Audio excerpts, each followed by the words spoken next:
Hello and I welcome you all on keystone classes. तो हम कर रहे हैं क्या कर रहे हैं हम बहुत कुछ कर रहे हैं। हम डीएसएसबी का पीवाईक्यूज जो है वो मैथ का सोल्व कर रहे हैं। उसके बीच में मैं आपको एक क्लास आपके पीवाईक्यूज की जो जीएस की है मैं आपको वो दूंगा, ठीक है। अभी जो हम कर रहे हैं करंट में वो हमारा क्या है, वो हमारा डीएसएसबी का पीवाईक्यू है मैथ का, ठीक है। लेकिन मैंने सुबह पोल डाला था तो उसमें लगभग लगभग 50-50 वाला ही मामला था। कुछ ज्यादा बच्चे हैं तो 50-50 का ही मान के चल रहा हूँ मैं। तो उसमें मैथ के लिए आया था तो मैंने मैथ की क्लास उसमें आपकी डाल दी थी, ठीक है।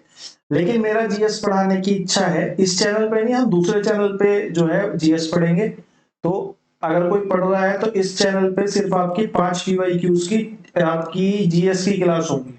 फर्दर आपकी जो भी क्लास है इन फ्यूचर आपको किसी सब्जेक्ट उसके लिए पेपर के लिए देखना है पीवाईक्यू जीएस का, तो आपको चैनल मिलेगा कीस्टोन एसएससी करके। कीस्टोन एसएससी करके आपको चैनल मिलेगा। अगर आप YouTube पे सर्च करोगे तो आपको मिल जाएगा। बाकी मैं नेक्स्ट क्लास से या इसी क्लास के डिस्क्रिप्शन में लिंक दे दूंगा कीस्टोन एसएससी चैनल का।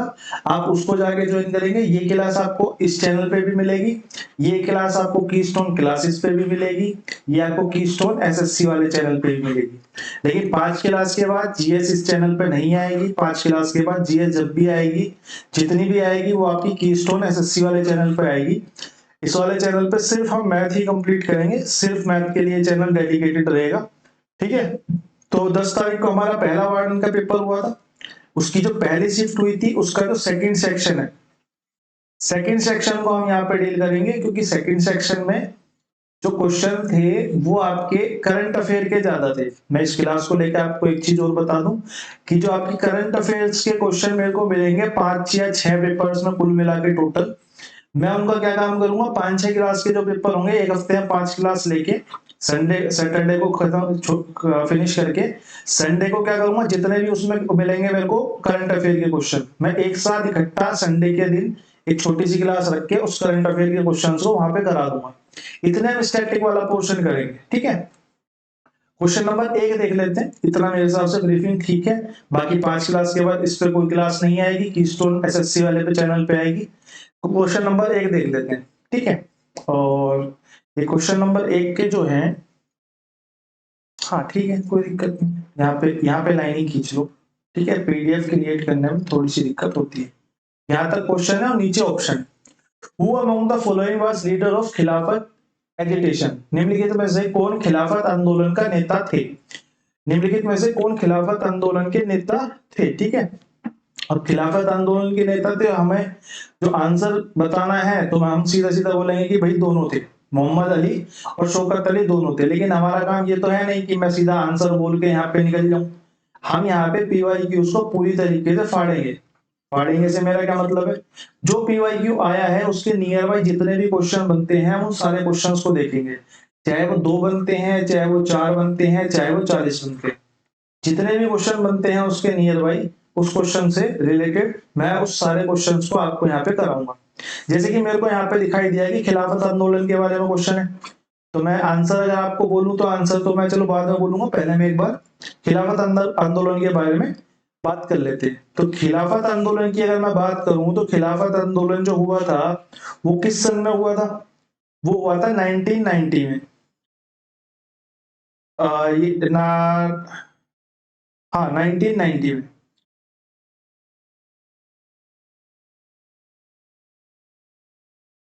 1920 सॉरी 1920 जो खिलाफत आंदोलन है वो कलकत्ता में अपनाया गया था, ठीक है। तो यहां से खिलाफत आंदोलन की ऑफिशियल शुरुआत हुई, लेकिन इससे पहले खिलाफत आंदोलन जो है वो चल रहा था।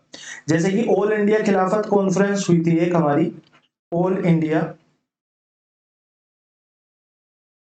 खिलाफत कॉन्फ्रेंस, ठीक है। यहां तक अभी तक आंदोलन बना नहीं है। तो ऑल इंडिया खिलाफत जो कॉन्फ्रेंस हुई थी वो 1990 में 1990 में 1990 में ये हुई थी हमारी दिल्ली में, ठीक है। और इसे ऑफिशियली जो अपना लिया गया था वो कलकत्ता में अपना लिया गया था, ठीक है। इसकी जो वजह थी, इसका जो रीजन था खिलाफत आंदोलन का, वो क्या था, रीजन था कि खलीफा को खलीफा के पद पर से हटा दिया गया था। खलीफा को खलीफा के पद पर से हटा दिया गया था। खलीफा जो होता है वो मुस्लिम समाज का एक रिलीजियस रिलीजियस फिगर होता है, गुरु तो नहीं होता शायद, रिलीजियस फिगर होता है, और ये तुर्की में बैठा करता था। 1920 के आसपास अगर आपको याद हो तो वर्ल्ड वॉर 1 चल रही थी, वर्ल्ड वॉर फर्स्ट थी। उस टाइम पे जब इन्होंने तुर्की को कब्जा कर लिया था, तुर्की को हरा दिया था, तो खलीफा को उसके पद पे से हटा दिया गया था। ठीक है। और अगर मैं बात करूं आगे, और अगर मैं आगे बात करूं तो मेरे को पता चलता है, क्या पता चलता है कि जो खिलाफत आंदोलन है उसके लिए जो समिति बनी थी, खिलाफत आंदोलन की जो समिति थी उसको बनाया था, यानी कि खिलाफत आंदोलन की जो शुरुआत करी थी वो करी थी हमारी किसने, मौलाना अली। एक थे मौलाना अली और दूसरे थे हमारे शौकत अली। ठीक है, एक थे हमारे मौलाना अली, दूसरे थे हमारे शौकत अली। और जो आपका ऑल इंडिया, एक पीछे एक इंफॉर्मेशन बतानी भूल गया, ऑल इंडिया खिलाफत कॉन्फ्रेंस जो ये हुई थी, इसके जो हेड थे, इसके हमारे जो हेड थे वो थे हमारे कौन, वो थे हमारे गांधी जी। इसको हेड करा था गांधी जी ने। ठीक है, गांधी जी। ठीक है। क्वेश्चन नंबर 1 तो हमको यहाँ पे आंसर पता चल गया, खिलाफत आंदोलन के नेता कौन थे, मोहम्मद अली और शौकत अली दोनों थे। तो दोनों हमारा यानी कि बोथ जो है हमारा करेक्ट आंसर हो जाएगा। क्वेश्चन नंबर 2 की तरफ चलते हैं। In which of the following years was Golconda annexed by Aurangzeb. Aurangzeb की बात हो रही है कि उसने गोलकुंडा को कब कब्जाया था। अब मेरे को तो सब कुछ पढ़ना है जो कि औरंगजेब से रिलेटेड आ सकता है, तो मैं एक बार सब पढ़ लेता हूँ। मैंने यहाँ पे पेन चेंज कर दिया। मैंने बोला औरंगजेब के बारे में सबसे पहली बात जो मुझे पता होनी चाहिए, औरंगजेब जो है वो शाहजहां के बाद आया।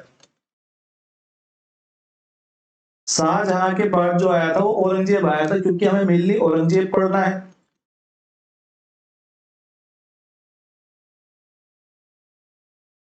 मेनली हमें औरंगजेब पढ़ना है, तो औरंगजेब के बारे में पता करेंगे।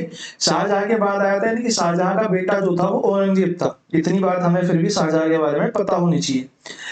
औरंगजेब आया कैसे था, उसने युद्ध में हराया था किसे, अपने भाई को हराया था, किसे, दारा शिकोह को। दारा शिकोह को इसने अपने भाई को युद्ध में हराया था। और कौन से युद्ध में हराया था, कौन से युद्ध में हराया था, सामूगढ़ के युद्ध में। अगर आपसे क्वेश्चन बनने लग जाए दारा शिकोह की शिकस्त औरंगजेब द्वारा किस युद्ध में हुई थी, तो सामूगढ़ का युद्ध था। सामूगढ़ का युद्ध था, सामूगढ़ का युद्ध था जिसमें कि दारा शिकोह की शिकस्त हुई थी। अगर मैं औरंगजेब की बात करूं तो औरंगजेब जब गद्दी में बैठा था, सिंहासन पे बैठा था, तो इसने एक उपाधि ली थी। उपाधि का नाम आता रहता है, इसकी उपाधि थी, इसने जो उपाधि ली थी वो ली थी आलमगीर। इनके टाइम पे उपाधियों का एक वो चलता था कि जब भी कोई सिंहासन पे बैठेगा तो उसको एक उपाधि लेनी पड़ेगी। ठीक है। और औरंगजेब के बारे में क्या आता है, और औरंगजेब के बारे में ये आता है कि औरंगजेब ने सिखों के 90 गुरु जो थे, 9 सिख गुरु जो थे, 9 सिख गुरु जो थे कौन थे, गुरु तेग बहादुर, गुरु तेग बहादुर जी। गुरु तेग बहादुर जी को फांसी दी थी। ठीक है, इन्होंने गुरु तेग बहादुर जी को जो है वो फांसी दी थी, 9 सिख गुरु को। अगर मैं 9 सिख गुरु की बात कर रहा हूं तो मेरे को 10 सिख गुरु का भी पता होना चाहिए। 10 सिख गुरु कौन थे, 10 सिख गुरु थे हमारे कौन, गुरु गोविंद सिंह जी। गुरु गोविंद सिंह। ठीक है, गुरु गोविंद सिंह जो थे वो हमारे 10th गुरु थे। क्योंकि हमसे खाली औरंगजेब के बारे में नहीं पूछा, हमसे पूछा है कि कौन से औरंगजेब ने गोलकुंडा को किस सन में कब्जाया था। तो यानी कि अगर इसे कब्जाया है तो युद्ध करके कब्जाया होगा, तो मुझे यहाँ पे औरंगजेब के युद्ध भी पता होने चाहिए।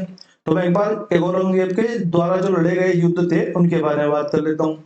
सबसे पहला जो सबसे मेन युद्ध है, उसने दारा सिखों के साथ सामूगढ़ का युद्ध करा। सामूगढ़ के बारे में ईयर नहीं आता है, लेकिन आपसे आता है 1686 में, 1686 में बहादुर शाह, सॉरी, औरंगजेब का बीजापुर पर कब्जा किया था इसने। बीजापुर पर कब्जा किया था। और बीजापुर अगर मैं आपको थोड़ा सा याद दिलाऊं, अगर आपने हिस्ट्री थोड़ी बहुत पढ़ी है, तो ये शिवाजी के टाइम के आसपास की बात है, जब औरंगजेब से इसकी लड़ाई चल रही थी। शिवाजी के टाइम के आसपास की बात है। पिक्चरों वगैरह में तो आप लोगों ने देखा ही होगा, है ना। और फिर उसके अगले ही साल इसने 1687 में गोलकुंडा के किले पर भी कब्जा कर लिया।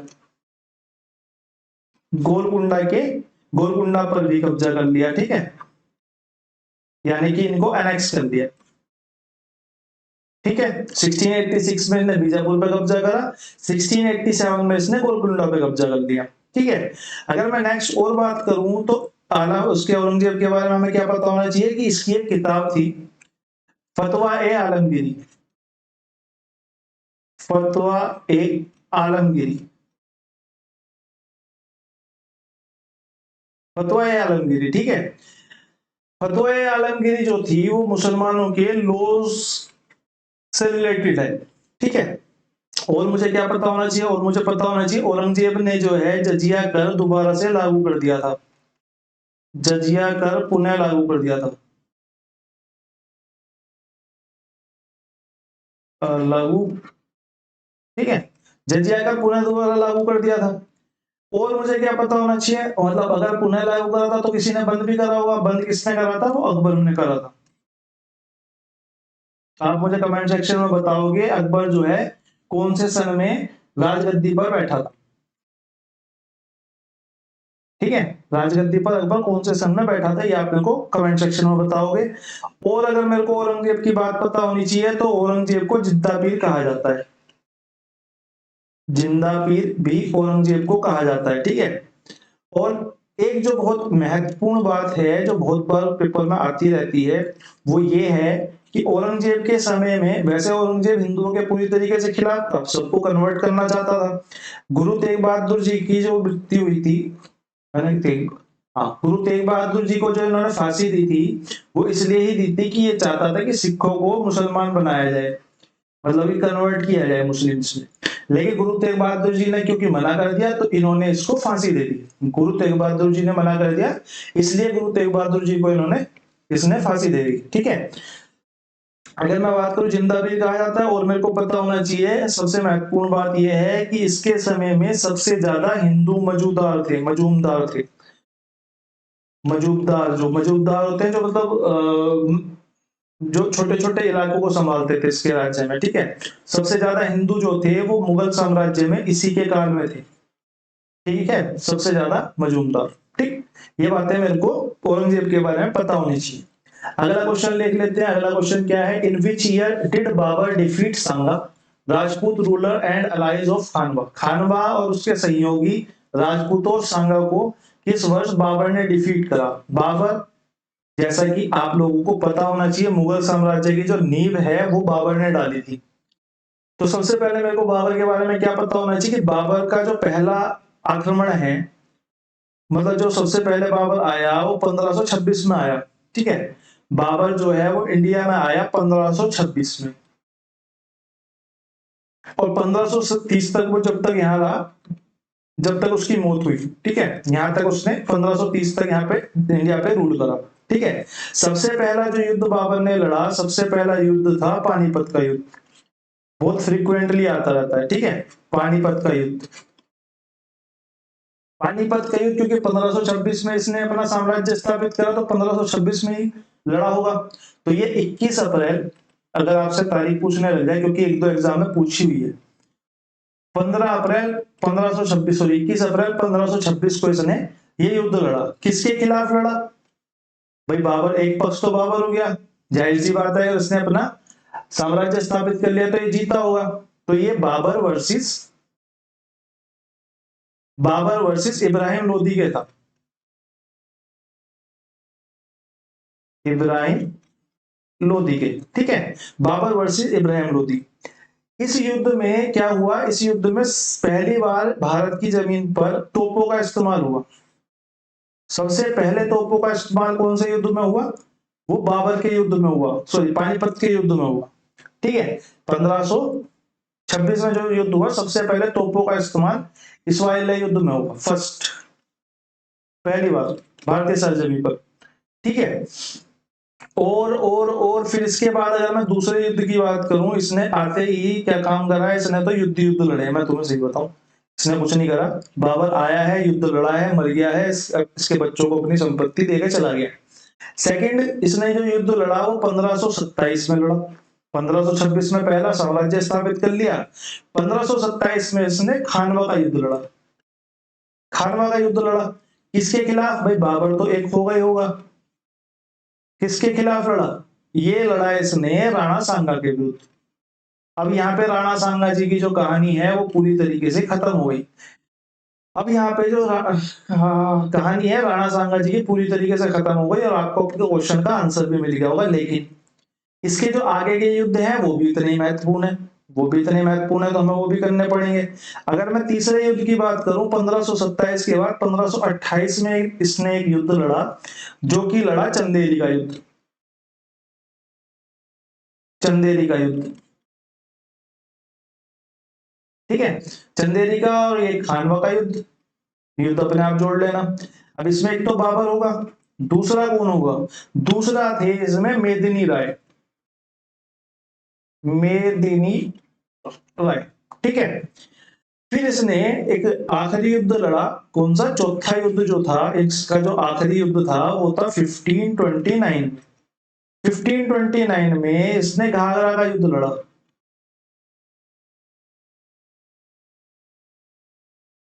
घाघरा का युद्ध लड़ा, ये था किसके अगेंस्ट? बाबर तो एक पक्ष था ही, जो जीता है वो तो पक्ष, ये सारे युद्ध इसने जीते हैं, ठीक है।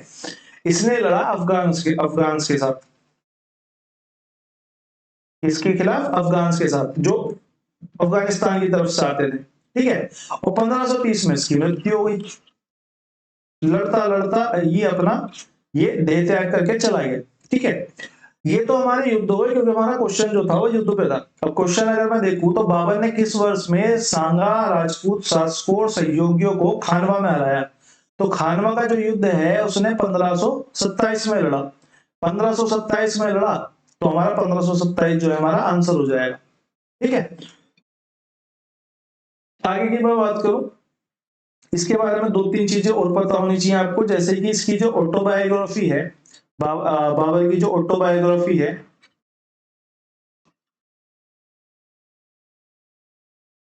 आत्मकथा जिसे कहते हैं, उसका नाम है तुजुक-ए बाबरी। तुजुक-ए बाबरी, तुजुक-ए-बाबरी, ठीक है, ये भी आता है, तो आपको पता होना चाहिए। ऑटोबायोग्राफी का नाम है तुजुक-ए-बाबरी। और क्योंकि ये तुर्क था, तो ये आपको पता होना चाहिए कि जो इसकी भाषा है वो तुर्की भाषा है। भाषा जो है वो तुर्की भाषा है, टर्किश जिसे बोलते हैं इंग्लिश में, है ना, टर्किश जिसे बोलते हैं। और मेरे को क्या पता होना चाहिए कि यही जो बायोग्राफी है इसका जो फारसी अनुवाद है, इसका फारसी अनुवाद हुआ। फारसी अनुवाद किस नाम से हुआ, जो कि हमारे पेपर्स में बहुत ज्यादा आता है, आपने कभी ना कभी देखा ही होगा, बाबरनामा नाम से, ठीक है। बाबरनामा नाम से इसका फारसी अनुवाद हुआ, जो कि इसने करा। ये भी बहुत मेन है कि बाबरनामा किसने लिखी, या फारसी अनुवाद जो बाबरनामा था वो किसने लिखी, या तुजुक-ए-बाबरी का फारसी अनुवाद किसने करा? ये करा था हमारा जो राइटर थे हमारे, कौन? अब्दुल रहीम खान, अब्दुल रहीम खान।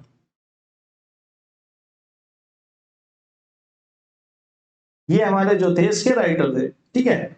बाकी अगर इसमें एडिशनल इंफॉर्मेशन की बात करूं तो इसका आप लिख लीजिए कि इसका जो इंग्लिश वर्जन था, वो इसका इंग्लिश वर्जन जो था वो अनुवाद करा था मैडम बेवरिज ने। हिंदी में लिखेंगे इसे बेवरिज,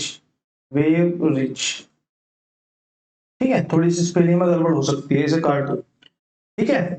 तो ये इसका इंग्लिश अनुवाद इन्होंने करा था, ठीक है। इतना मेरे को बाबर के बारे में पता होना चाहिए, ठीक है। क्वेश्चन नंबर 4 की तरफ को चलते हैं। क्वेश्चन नंबर 4 हमारा कह रहा है कि विच of the following articles of the Indian constitution deals with fundamental duties. Fundamental duties की बात कर रहा है, ठीक है। एक हमारे फंडामेंटल राइट्स होते हैं, एक हमारे फंडामेंटल ड्यूटीज होते हैं, आप लोगों को पता होना चाहिए। ठीक है, तो फंडामेंटल ड्यूटीज की अगर मैं बात करूं तो मेरे से पूछा है कि कौन से आर्टिकल के अंदर आता है, कौन से आर्टिकल के अंदर आता है, क्योंकि ये मेरा फंडामेंटल राइट्स का तो क्वेश्चन है नहीं, यानी कि मौलिक कर्तव्य मेरे से पूछे हुए हैं। लेकिन मैं एक बार छोटी सी ब्रीफिंग में बता देता हूं कि जो फंडामेंटल राइट्स होते हैं वो हमारे आर्टिकल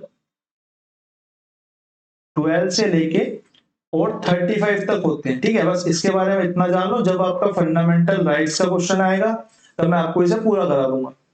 मेरे से क्वेश्चन में बोला है कि भारतीय संविधान के निम्नलिखित में से कौन से अनुच्छेद मौलिक कर्तव्यों से संबंधित है, तो मेरे को इसके बारे में क्या क्या पता होना चाहिए इस क्वेश्चन को अटेम्प्ट करने से पहले। ठीक है, तो अगर मैं फंडामेंटल ड्यूटीज की बात करूं तो फंडामेंटल ड्यूटीज जो थी वो हमारे जो कॉन्स्टिट्यूशन था, जो हमारा इनिशियल कॉन्स्टिट्यूशन था उसके अंदर नहीं थी, उसके अंदर नहीं थी, बाद में ऐड करी गई है।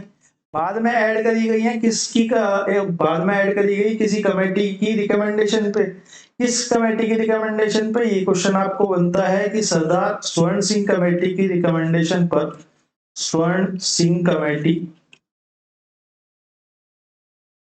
की रिकमेंडेशन पे जो है फंडामेंटल ड्यूटीज जो है वो ऐड करी गई थी। ठीक है, ये रिकमेंड करी थी सरदार स्वर्ण सिंह कमेटी ने। ठीक है,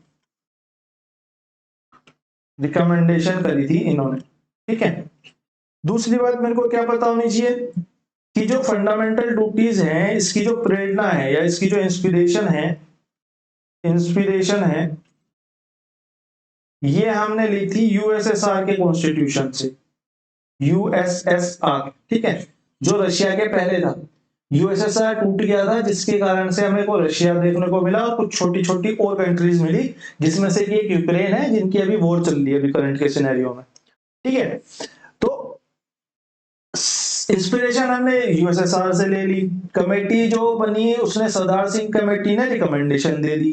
ठीक है, रिकमेंडेशन के बाद क्या हुआ, रिकमेंडेशन के बाद फंडामेंटल ड्यूटीज जो है वो हमारे कॉन्स्टिट्यूशन में ऐड कर दी गई। कितनी ऐड करी गई, 10 हमारे मौलिक कर्तव्य, फंडामेंटल ड्यूटीज, मौलिक कर्तव्य जो है, कर्तव्य जो है वो हमारे ऐड करे गए। 10 हमारे फंडामेंटल ड्यूटीज यानी कि मौलिक कर्तव्य जो है वो हमारे ऐड करे गए। अब जब ये ऐड करे गए तो इस टाइम पे जो प्रधानमंत्री था, जो इस कॉन्स्टिट्यूशन का अमेंडमेंट का बिल लाया था, वो हमारी थी इंदिरा गांधी।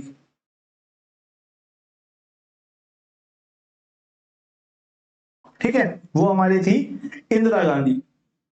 जो 10 मौलिक कर्तव्य ऐड करे गए वो कौन सी कॉन्स्टिट्यूशन अमेंडमेंट के द्वारा यानी कि संवैधानिक संशोधन के द्वारा ऐड करे गए, वो 42 वाला जो संशोधन था हमारा, 42 कॉन्स्टिट्यूशन अमेंडमेंट के द्वारा जो है वो ऐड करे गए। ठीक है, ये जो 42nd कॉन्स्टिट्यूशन अमेंडमेंट थी ये कौन से सन में हुई, ये हमको पता होना चाहिए, ये 1976 में हुई।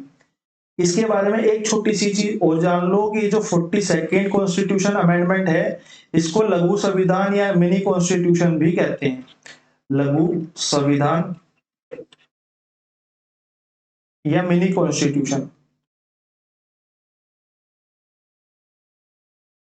ठीक है, इसको यहाँ पे खत्म करते हैं।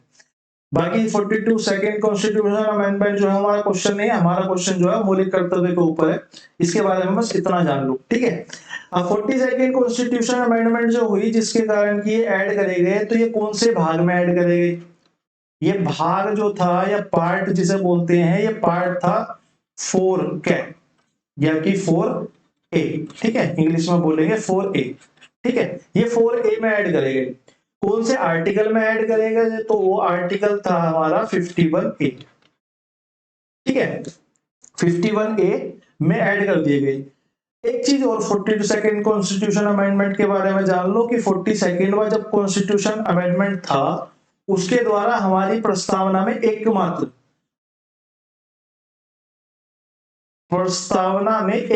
संशोधन हुआ था।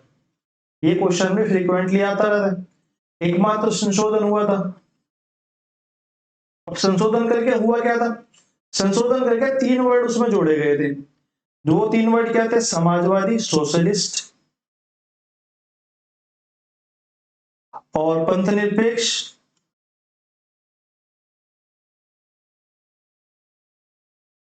और तीसरा वर्ड था हमारा, ये पहला हो गया, ये दूसरा हो गया, तीसरा हो गया, तीसरा वर्ड हमारा था अखंडता। वैसे ही क्वेश्चन इसका था नहीं, लेकिन मैंने करा इसलिए दिया क्योंकि पहली क्लास है, कोई दिक्कत नहीं है, ठीक है, थोड़ी सी ज्यादा जानकारी ले लो। अब जो कॉन्स्टिट्यूशन में 10 मौलिक अधिकार जोड़े गए थे, 10 जोड़े गए थे, लेकिन करंट डेट में जो मौलिक अधिकार है वो 11 हैं। करंट की डेट में जो टोटल मौलिक अधिकार हैं वो 11 हैं, टोटल अभी 11 है। तो जो 11वां था वो हमारा कब जोड़ा गया, वो हमारा 86th अमेंडमेंट के द्वारा जोड़ा गया। 86th कॉन्स्टिट्यूशन अमेंडमेंट 2002 के द्वारा, ये 2002 में हुई थी, ठीक है। बस बाकी आपको इसके बारे में और कुछ ज्यादा जानकारी होनी नहीं चाहिए। आपको ये जो 11 है ये आपको आगे मिल जाएंगे, क्योंकि इस पे क्वेश्चन एक और बना है, ठीक है। बस वो लास्ट ही क्वेश्चन है जो आपका इससे बन सकता है। क्वेश्चन नंबर 5, क्वेश्चन नंबर 5 हमारा निम्नलिखित में से किस राज्य के, सॉरी मैंने आंसर नहीं दिया ना पिछले वाले। हाँ, तो हमारा क्वेश्चन क्या था, भारतीय संविधान के निम्नलिखित में से कौन सा अनुच्छेद मौलिक कर्तव्यों से संबंधित है। हमने बोला भैया 51A है, ठीक है। और एक चीज और ऐड कर लो इसमें, जो ये 11वां था, ये 11वां वाला जो था ये 51A का के था, ठीक है। यानी कि 51A का के था, ABCDEFGHIJK। अगर आप ABCD को गिनोगे तो ये के जो आता है वो 11th नंबर पे आता है, ठीक है। तो इसी तरीके से 51A के था जो हमारा 11वां था, ठीक है। इसके बारे में आगे पढ़ेंगे, आगे आपको मिल जाएगा। और चलो फिर आगे अगले क्वेश्चन पे चलते हैं। निम्नलिखित में से किस राज्य के वन विभाग में ने भारत का पहला जिम्नोस्पर्म उद्घाटन उद्यान स्थापित किया। Which of the following state forest department established India's first gymnosperm garden?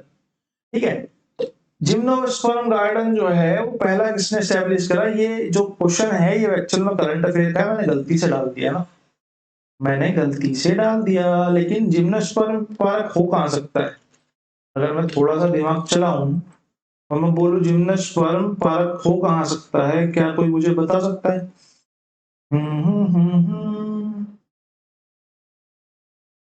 मेरे हिसाब से अरुणाचल प्रदेश। एक सेकंड, जिम्नोस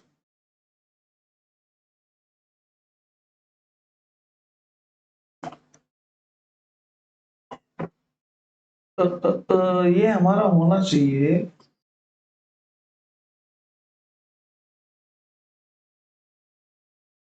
ये हमारा उत्तराखंड में होगा, ठीक है। ये जो होगा हमारा उत्तराखंड में होगा। ये वैसे करंट अफेयर का क्वेश्चन था, मेरे को डालना नहीं था, लेकिन ये डल गया। ये डल गया इसलिए क्योंकि शायद मेरे पास जो बायोलॉजी के थे वो क्वेश्चन इस साइड में मेरे को मिले नहीं। बायोलॉजी के क्वेश्चन नहीं मिले तो मैंने बोला जिम्नोस्पर्म को ही पढ़ा देते हैं, तो मैंने इसलिए डाल दिया। तो अगर मैं जिम्नोस्पर्म की बात करूं, जिम्नोस्पर्म की बात करूं, ठीक है, जिम्नोस्पर्म की बात करूं तो इसको हम कहते हैं क्या, ये हमारा जो है ये एक तरह के फूलों बीजों का टाइप है, बीजों का फूलों का इस टाइप का टाइप है, ठीक है। बायोलॉजी का टॉपिक है अना, इसको बोलेंगे अनावर्ती बीज, अनावर्त बीजी, ठीक है।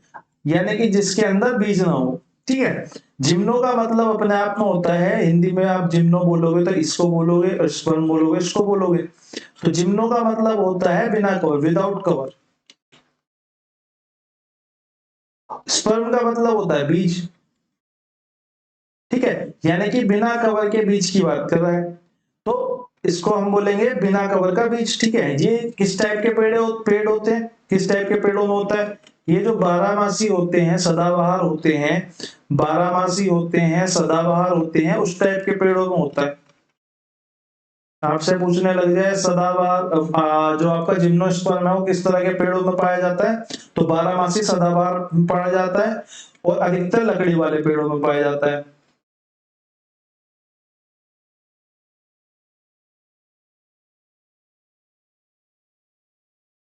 ठीक है, अधिकतर लकड़ी वाले पेड़ होते हैं। ठीक है, इनमें क्या होता है, इनमें आपका जड़, तना, पत्ती जो है सब विजिबल होता है। मतलब झाड़ी की तरह नहीं है कि तना नहीं पता चल रहा है, पत्ती नहीं पता चल रही है। इसमें सब कुछ विजिबल होता है, जड़ भी होता है, तना भी अलग से आपको दिखाई देता है, पत्तियां भी मौजूद होती हैं, सब कुछ होता है इन तरह के पेड़ों में। ठीक है, लेकिन इसमें जो मेन है, इसमें आपका होता है ये, इसमें जो है आपका जाइलम एंजाइम जो है, जाइलम और फ्लोएम होते हैं ना, जाइलम जो होता है वो एब्सेंट होता है। इसमें जो होता है आपका जाइलम जो है वो आपका एब्सेंट होता है।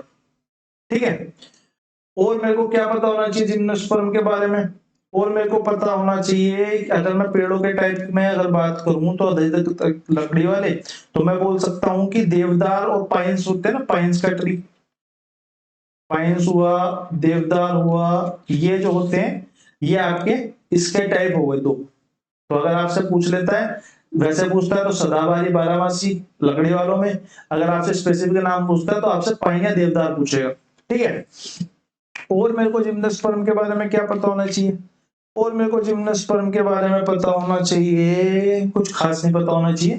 तो मैं एक बार इसमें एंजियोस्पर्म और देख लेता हूं। ठीक है, एंजियोस्पर्म यानी कि आवर्त बीजी जो होते हैं हमारे, उन्हें और देख लेता हूं। वो कहते हैं अनावर्त बीजी, ये है आवर्त बीजी, यानी कि इन पे कवर होगा आवर्त बीजी। ठीक है, तो इन पे कवर होगा। ये जो होते हैं वो अत्यधिक विकसित पौधे होते हैं, हाईली डेवलप्ड होते हैं, अत्यधिक विकसित। ठीक है, और इनका जो फल होता है उसमें क्या था, फल के ऊपर कवर नहीं था। ठीक है, और इसमें क्या होता है, जो फल होता है फल के अंदर बीज होता है, यानी कि एक्चुअल में इनके ऊपर कवर है, फल का कवर है, जैसा सेब होता है फल के अंदर बीज होता है। तो फल के भीतर जो बीज होता है वो किस टाइप के पेड़ होते हैं, वो आवर्त बीजी पेड़ होते हैं। जितने भी आप फल खाते हैं जिनके अंदर आपको बीज मिलते हैं वो सब आवर्त बीजी पेड़ है। ठीक है, फल के भीतर बीज होता है। ठीक है, बीज लिखना भूल गया। तो और और क्योंकि बीज जो होता है वो फल के अंदर होता है, तो मैं ये बोल सकता हूं कि जो उसकी आउटर कवरिंग है उसको मैं क्या बोल सकता हूं कि वो अंडाशय है, उसको हम बोलते हैं अंडाशय। तो हमारा जो पेड़ है उसका जो फल है वो बनेगा, वो हमारा बनेगा अंडाशय, जो है वो फल के रूप में विकसित हो जाता है और अंदर उसके बीज होता है। ठीक है, जो अंडाशय है वो फल में परिवर्तित हो गया, उसके अंदर बीज हो गया। ठीक है, जैसे कि एक क्वेश्चन आता है नारियल का, जो नारियल का पार्ट हम खाते हैं वो क्या होता है एक्चुअल में, एक बार गूगल करके सर्च करके मेरे को, या आपको पता हो तो आप मेरे को कमेंट सेक्शन में एक बार बताना। जो हम गोले का खाते हैं, जो व्हाइट पार्ट खाते हैं कच्चे गोले का या पक्के गोले का, वो एक्चुअल में होता क्या है। एक बार ये क्वेश्चन आया हुआ है, एसएससी में आया हुआ है ना, तो एक बार आप मेरे को बताएंगे जिसको पता होगा, नहीं तो आप गूगल सर्च करके अपने नोट कॉपी में लिखेंगे। ठीक है, और जो बीज होता है, जो फल के अंदर बीज है उसके अंदर भ्रूण होगा, जाहिर सी बात है, तभी तो हमारे पेड़ निकलते हैं। ये तो बात आपको पता होनी चाहिए। लेकिन आपको ये भी पता होना चाहिए कि पौधे में इन ये जो पौधे होते हैं इनमें फूल भी होता है। फूल से क्या बनता है, फूल से बीज वो बनता है, अंडाशय बनता है, अंडाशय फिर कवर होता है, कवर के अंदर फिर जाके बीज बन जाता है। कभी आपने कच्चे फल खाए हो तो आप देख पाओगे कि उनके जो बीज हैं पूरी तरीके से विकसित नहीं होते, क्योंकि जब फल जो है अपनी लास्ट स्टेज में आता है, मतलब ये जब पक जाता है तब उसका जो बीज है वो पूरी तरह विकसित होता है, तभी वो पक के इतना होता है कि वो पूरी तरह विकसित होने के बाद अब उसे बोया जा सकता है। ठीक है, और तो बाकी कोई चीज खास है नहीं, या आप एक चीज और बोल सकते हो कि जो बीज है वो अंडाशय के अंदर विकसित होता है। ठीक है, ये और बात बोल सकते हो, बाकी तो इसमें कुछ और है नहीं। ये आपके दो चीज थी, एंजियोस्पर्म और जिम्नोस्पर्म, ये आपके दोनों मैंने करा दी। क्वेश्चन नंबर 6 2011 की जनगणना के ऊपर क्वेश्चन है, बहुत ही अच्छा क्वेश्चन है, अच्छे से इन द सेंस है कि बहुत ज्यादा फैक्ट याद कर रखे होंगे आपने जनगणना के बारे में, तो आप इस क्वेश्चन को लगा पाओगे, वरना आप नहीं लगा पाओगे। ठीक है, बाकी मैं आपको एक बार जो आपका पॉपुलेशन है उसको एक बार देख लेते हैं कि पॉपुलेशन क्या क्या थी, क्या क्या हमें जो 2011 की जनगणना थी उसके बारे में क्या क्या मोटा मोटी चीजें पता होनी चाहिए। ठीक है, मेरे को 1 सेकंड देना।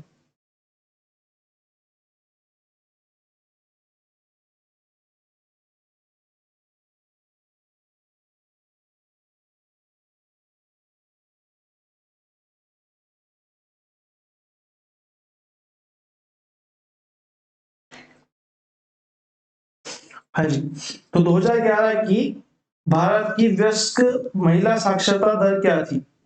तो साक्षरता के बारे में बात कर रहा तो मैं साक्षरता के बारे में बात कर लेता हूँ। जो जनगणना है उसके अंदर जो साक्षरता का क्राइटेरिया है वो हमारा है कि बच्चा जो है वो 6+ का हो। ठीक है, भारत में बोली लिखी जाने वाली भाषाओं से उसे कोई मतलब नहीं है, चाहे कितनी बोली जाती है कितनी लिखी जाती है। हमारे कॉन्स्टिट्यूशन में 22 लैंग्वेजेस दी हुई हैं, 22 लैंग्वेज दी हुई है। उनमें से कोई भी एक लैंग्वेज बोल सकता हो, लिख सकता हो, तो वो हमारे हिसाब से साक्षर है। ठीक है, तो अगर मैं बात करूं साक्षरता की बात करूं तो मैं अगर देखूं तो 2001 में जो साक्षरता थी इंडिया में वो हमारी थी 64.83%, जो कि बढ़ के 2011 में कितनी हो गई?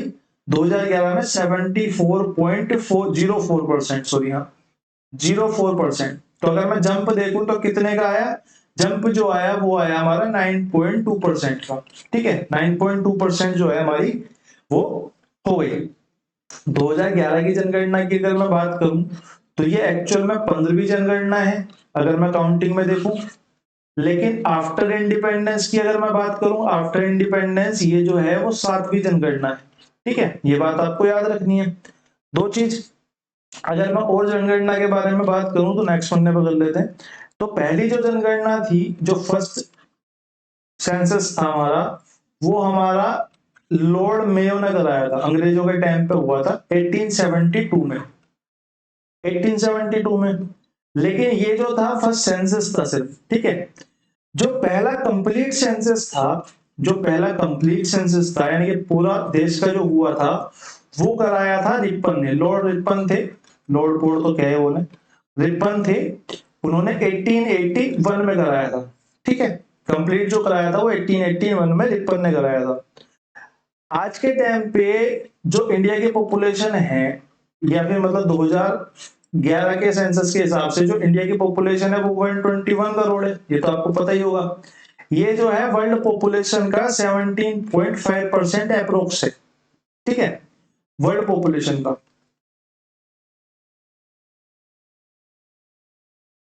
पॉपुलेशन का, ठीक है, 17.5% है। क्योंकि मेरा क्वेश्चन जो था वो लिटरेसी के ऊपर था, तो मेरे को लिटरेसी के बारे में और क्या फैक्ट पता होना चाहिए कि जो बिहार की लिटरेसी है वो सबसे कम है, 61.8%। पूरे बिहार में जो लिटरेसी रेट है वो 61.8% है। और अगर मैं मैक्सिमम की बात करूं तो केरला की जो लिटरेसी है वो सबसे ज्यादा है, 94% यहाँ पे लिटरेसी रेट है। ठीक है, ये लिटरेसी रेट की बात कर रहा हूं। ठीक है, अगर मैं इसकी बात करूं, अगर मैं बात करूं यूटीज की, तो यूटीज में दादर और नागर हवेली की सबसे ज्यादा कम है, दादर और नागर हवेली की, और सबसे ज्यादा जो है वो लक्षद्वीप की है, लक्षद्वीप की है। ठीक है, सबसे ज्यादा। और हमें इसके बारे में क्या पता होना चाहिए? और हमें कुछ खास नहीं पता होना चाहिए, क्योंकि हमारा जो क्वेश्चन था वो लिटरेसी के ऊपर था। तो लिटरेसी का जो ये क्वेश्चन है ये one of the rarest question है अगर 2011 के सेंसस में बन रहा है।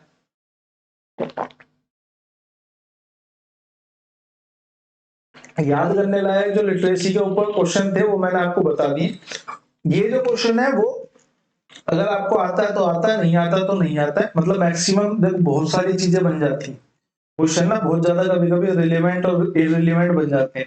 अगर आपको थोड़ा बहुत अंदाजा होगा तो आप इसको लगा सकते हो, वरना आप नहीं लगा सकते हो। वैसे इसका आंसर जो है वो आपका 59.3% है शायद, 59 69 69.3%, 69.5। अगर मैं गलत हूं तो मेरे को बता देना। ठीक है, ये इतना डीप क्वेश्चन बनता नहीं है, बना रहा है तो वो वही जाने वो चाहता है, ठीक है। अभी हमने फंडामेंटल ड्यूटीज के बारे में फैक्ट पढ़े थे। ये क्वेश्चन क्या कह रहा है हमारा, which of the following statement is related to fundamental duties of Indian constitution. Fundamental duties में कौन सी स्टेटमेंट जो इनमें से है वो दी हुई है, ठीक है। अब मैं फंडामेंटल ड्यूटीज के बारे में आपको एक बात बता दूं। फंडामेंटल जो ड्यूटीज हैं वो हमारे देश में इंट्रोड्यूस इसलिए करी गई थी कि भारत के नागरिक को ये करना चाहिए। हमारा जो कॉन्स्टिट्यूशन है हमें ही सिखाता है, हमसे ही सीखता है, ठीक है। तो हमारा कॉन्स्टिट्यूशन हमें सिखा रहा है कि आप हमारे देश के नागरिक होने के नाते आपको देश के लिए ये करना चाहिए। फंडामेंटल ड्यूटीज वही है। अगर देश के नागरिक को करना चाहिए, अगर आपके दिमाग में ये वाली बात है तो एक बार मैं ऑप्शन पढ़ लेता हूँ, ठीक है। बाकी फंडामेंटल ड्यूटीज सारी मैंने लिख रखी है, वो आपको आगे यहाँ पे स्लाइड पे मिल जाएगी। क्वेश्चन कह रहा है कि भारत की संप्रभुता, एकता, अखंडता को बनाए रखने और उसकी रक्षा करने, ये तो हम कर सकते हैं भाई, हमारे तो देश है, हम संप्रभुता बनाए रखेंगे, एकता बनाए रखेंगे, अखंडता बनाए रखेंगे, ये तो हमारा काम है। एकता बनाए रखेंगे, हम दंगे वंगे नहीं करेंगे, या दंगों में भाग नहीं लेंगे, या पथराव नहीं करेंगे, इस तरह की एक्टिविटी नहीं करेंगे, हम भारत तेरे टुकड़े होंगे ऐसी कोई बात नहीं करेंगे, हम जम्मू कश्मीर को आजाद करा लेंगे ऐसी कोई बात नहीं करेंगे, केरला सिर्फ केरल वालों का ऐसी कोई बात नहीं करेंगे। तो एकता बनाए रखना हमारा काम है, तो हम इस तरह के काम नहीं करेंगे। संप्रभुता को बनाए रखेंगे, अखंडता को बनाए रखेंगे, ठीक है। ये समझ में आ रहा है कि ये हो सकता है। अगर मेरे को जनरल आइडिया में सिर्फ मौलिक कर्तव्य का मतलब पता है कि ये हमारे नागरिकों के कर्तव्य होने चाहिए, नॉट जस्टिफाइड। अगर मैं मौलिक कर्तव्यों की बात करूं तो ये जस्टिफाइड नहीं है कि इन्हें चैलेंज नहीं किया जा सकता जुडिशरी के सामने। अगला ऑप्शन पढ़ लेते हैं, राष्ट्रों के बीच न्यायपूर्ण और सम्मानजनक संबंधों को बनाए रखना। क्या ये आम नागरिक का काम है कि राष्ट्रों के बीच यानी कि नेशंस के बीच में वो रिलेशन बिल्ड करे? क्या ये आप और मैं करते हैं? एक बार क्वेश्चन पूछ के देखो, क्या ये आपका और मेरा काम है? नहीं है, ये तो गवर्नमेंट करती है, तो ये नागरिक तो नहीं कर रहा, ये नागरिक तो नहीं कर रहा, ठीक है। मध्यस्थता द्वारा अंतरराष्ट्रीय विवादों के निपटारे को प्रोत्साहित करना, हम मध्यस्थता करेंगे। एक आम आदमी जो है, एक आम नागरिक जो है, क्या वो मध्यस्थता करेगा अंतरराष्ट्रीय विवादों के बीच में? नहीं, आम आदमी थोड़ी ना काम ही करेगा, ये तो सरकारें करेंगी, तो ये आम आदमी का काम तो नहीं हो सकता। फिर अंतरराष्ट्रीय शांति की बात करें, अंतरराष्ट्रीय शांति में एक आम नागरिक का क्या मतलब? कोई मतलब नहीं है, तो ये भी गलत हो गया। तो भारत के बारे में बात जब तक करेगा तब तक तो ठीक है, लेकिन इंटरनेशनल के बारे में एक आम नागरिक को कोई जिम्मेदारी नहीं है, ठीक है। तो ये हमारा जो है यहाँ पे ऑप्शन नंबर 1 जो है यहाँ पे करेक्ट हो जाएगा। बाकी आगे यहाँ पे मैंने आपको फंडामेंटल ड्यूटीज हिंदी में दे दी है लिख के, अगर कोई बोलेगा तो मैं इंग्लिश की भी बना दूंगा और मैं इंग्लिश की भी अपलोड कर दूंगा, ठीक है। देख लेते हैं, एक बार मैं देख लेता हूँ जो मैं बोल रहा हूँ क्या वो ठीक है। प्रत्येक नागरिक का यह कर्तव्य होगा कि वह संविधान का पालन करे, संविधान है, ठीक है, संविधान का पालन करे, उसके आदर्शों व संस्थाओं और राष्ट्रगान का आदर करे, संविधान का आदर करे, पालन करे, यानी कि इंडिया का जो संविधान है उसका पालन करे। स्वतंत्रता के बाद हमारे राष्ट्रीय आंदोलन को प्रेरित, हमारे राष्ट्रीय आंदोलन, बस राष्ट्र तक की बात हो रही है, भारत की प्रभुता की बात हो रही है, देश की यानी कि हमारे देश की तक की बात हो रही है, भारत के लोगों की बात हो रही है, हमारी सामाजिक, हमारी यानी कि भारत की बात हो रही है, कहीं भी इंटरनेशनल कोई फैक्टर नहीं है। इस क्वेश्चन के जो तीनों ऑप्शन थे ये इंटरनेशनल लेवल पर जा रहे थे, लेकिन ये जो कर्तव्य दिए हुए हैं तो हमारे लिए दिए हुए हैं ना, आम नागरिक के लिए। प्राकृतिक पर्यावरण की रक्षा और उसका संवर्धन, ये तो हमारा मुद्दा है अपना पर्सनली, हमारे आसपास का पर्यावरण हम ही देखेंगे। वैज्ञानिक दृष्टिकोण में ज्ञान अर्जन की भावना का, ये हमारा पर्सनल वो हो गया। सार्वजनिक संपत्ति ये हमारा हो गया, इंडिया के अंदर की बात है। व्यक्तिगत एवं सामाजिक गतिविधियों के सभी क्षेत्रों में उत्कर्ष की ओर बढ़ने पर सतत प्रयास करना, ये भी देश के अंदर तक की बात है, बाहर तक की तो नहीं हुई। माता पिता उनका सम्मान, ये भी देश के अंदर तक की बात है। ये जो है आर्टिकल आपका 86वें संशोधन में जो है वो आपको प्राप्त हुआ था। अब ये जो आर्टिकल है इसके बारे में अगर मैं आपको बताऊं तो ये आपका है, माता पिता या संरक्षक द्वारा 6 से 14 वर्ष के बच्चों हेतु प्राथमिक शिक्षा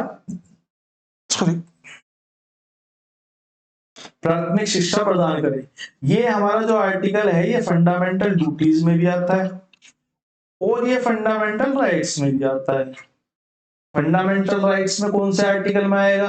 ये फंडामेंटल राइट्स के आर्टिकल नंबर, अभी मैंने आपको पिछले वाले क्वेश्चन में बताया था जो फंडामेंटल ड्यूटीज का था, ये जो फंडामेंटल राइट्स हैं वो आपके 12 से लेके 35 तक है, 12 से लेके 35 तक है। तो आर्टिकल, ये जो फंडामेंटल राइट्स के आर्टिकल में आएगा, ये आएगा आर्टिकल नंबर 21A के अंदर। बहुत महत्वपूर्ण क्वेश्चन है, ठीक है। यहाँ पे राइट्स है, यहाँ पे राइट्स है, सॉरी यहाँ पे ड्यूटीज है, तो यहाँ पे जस्टिफाइड नहीं है कि आप कोर्ट के सामने चले जाओ, लेकिन यहाँ पे जो है ये राइट है, ठीक है। राइट है तो 6 से 14 साल के बच्चों को आपको शिक्षा देनी ही पड़ेगी। नहीं देते हो तो आप गार्जियंस को उठा के पुलिस वाले ले जा सकते हैं, क्योंकि यहाँ पे जो है राइट में चेंज हो गया, ड्यूटी नहीं है, ठीक है। 86वां संशोधन हुआ था, कौन से साल में हुआ था? मैंने आपको अभी बताया है, 2002 में हुआ था, ठीक है।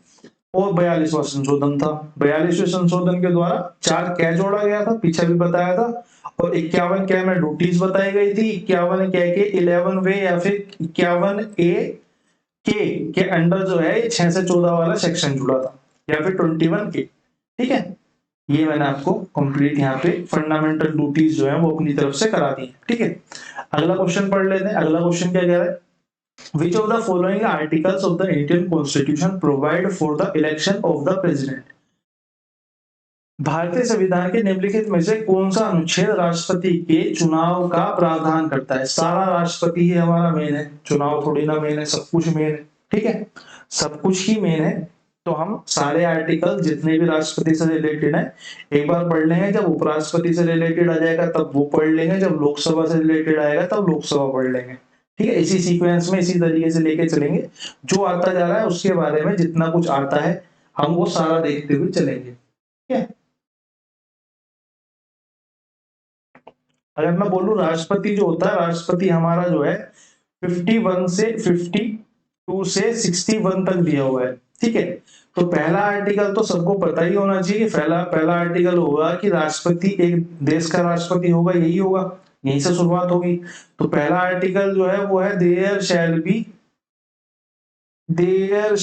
ए president of India, there shall be a president of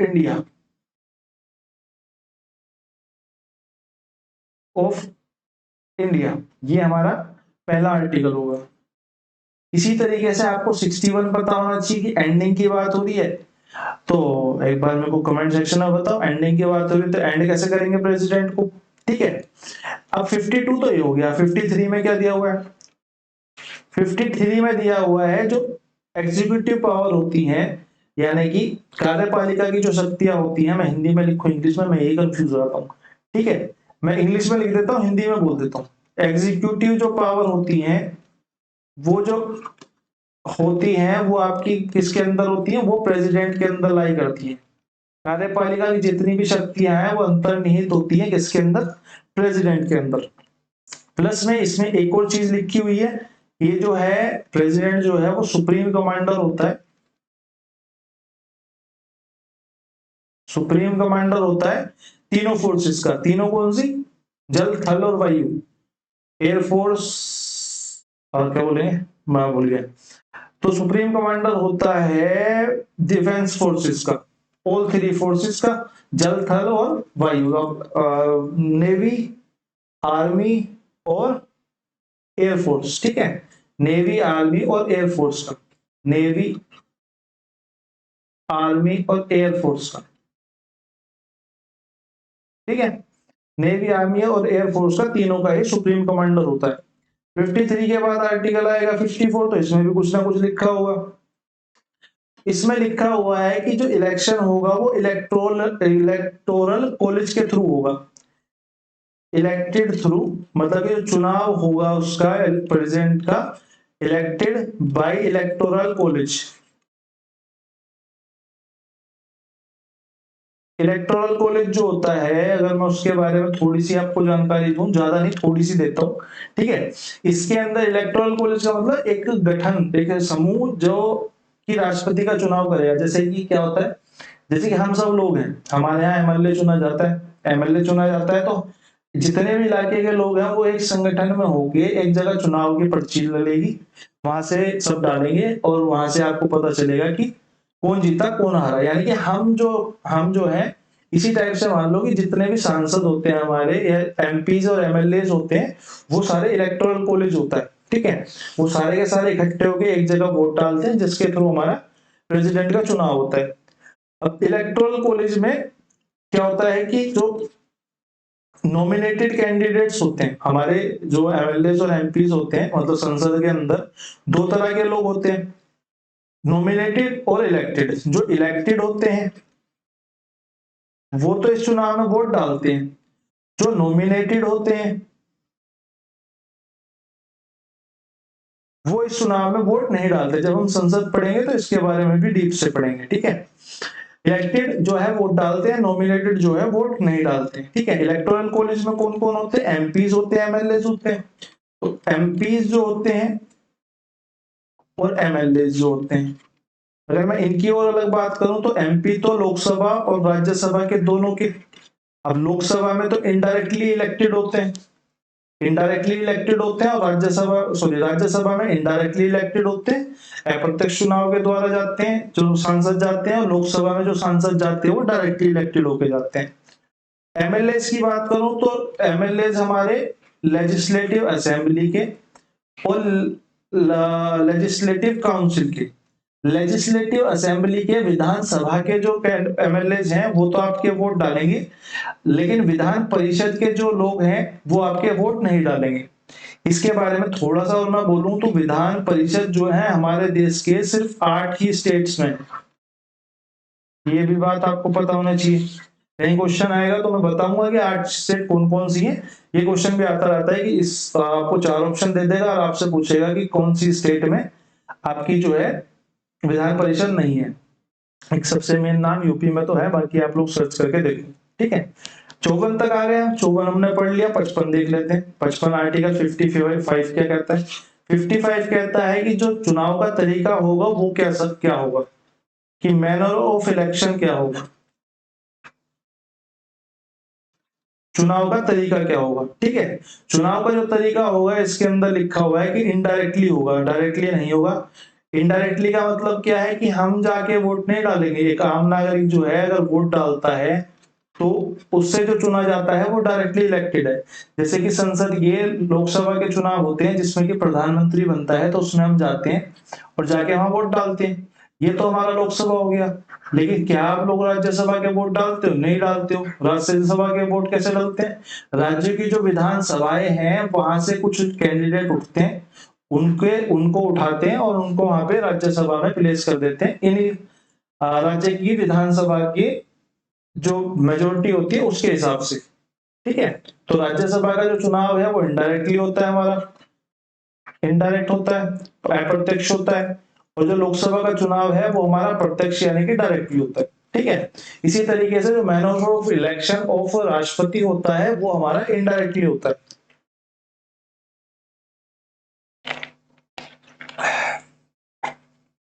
और क्या लिखा हुआ है मैनर ऑफ इलेक्शन में? मैनर ऑफ इलेक्शन में सेकेंड चीज लिखी हुई है कि जो आपका वो होगा, क्या बोले हो, वोट, जो वोट होगा वो आपका सिंगल ट्रांसफरेबल वोट होगा, एसटीवी बोलते हैं इसे, ठीक है। सिंगल ट्रांसफरेबल वोट होगा। सिंगल ट्रांसफरेबल वोट का मतलब है कि एक बार ही वोट डाला जा सकता है। और जो वोट होगा वो होगा हमारा प्रोपोर्शनल रिप्रेजेंटेशन के थ्रू, कि 10 लाख लोगों पे एक कैंडिडेट, 20 लाख लोगों पे एक कैंडिडेट, मतलब 20 लाख लोगों का एक बंदा जाएगा वो वोट डाल के आ जाएगा। 40 लाख लोगों का एक बंदा जाएगा, वो जितने भी उसकी कैपेसिटी होती है 10 लाख होती है, ठीक है। 1 लाख लोगों का एक बंदा जाएगा और वोट डाल के आ जाएगा। 2 लाख का एक जाएगा, वोट डाल के आ जाएगा, ठीक है। अब ये सब कुछ अलग अलग होगा, क्योंकि जो हमने बोला कि लोकसभा के एमएलए होते हैं, विधानसभा के एमएलए होते हैं, और राज्यसभा और लोकसभा के एमपीज होते हैं। तो लोकसभा की तो सीट बहुत बड़ी होती है, लेकिन एमएलए की सीट तो बहुत छोटी होती है। तो यहाँ पे क्या काम करता है? यहाँ पे प्रोपोर्शनल रिप्रेजेंटेशन काम करता है। क्या बोलते हैं इसकी हिंदी में नहीं याद आ रहा मेरे को, हिंदी में नहीं याद आ रहा, ठीक है। प्रोपोर्शनल, एक बार आप गूगल कर लेना, इसे हिंदी में लिख लेना अपनी तरफ से, रिप्रेजेंटेशन, ठीक है। प्रोपोर्शनल रिप्रेजेंटेशन के थ्रू एक व्यक्ति का सिंगल ट्रांसफरेबल वोट होगा और वो जाके वहां पे क्या करेगा, वोटिंग कर देगा, बस बात खत्म, इतनी सी बात है। ठीक है, अभी तो और आर्टिकल रहते हैं, तो मेरा जो क्वेश्चन था एक बार मैं वो देख लेता हूँ, वहां तक कर लेंगे। भारत के संविधान में निम्नलिखित में से कौन से अनुच्छेद में राष्ट्रपति के चुनाव का प्रावधान है? तो राष्ट्रपति के चुनाव का प्रावधान तो हमारा आ चुका है, नहीं आया? राष्ट्रपति के चुनाव का प्रावधान तो हमारा आ चुका है ना? कौन से आर्टिकल में? आर्टिकल नंबर 54 में। Elected by the electoral college, यानी कि जो चुनाव होगा, चुना जाएगा, वो किसके द्वारा चुना जाएगा?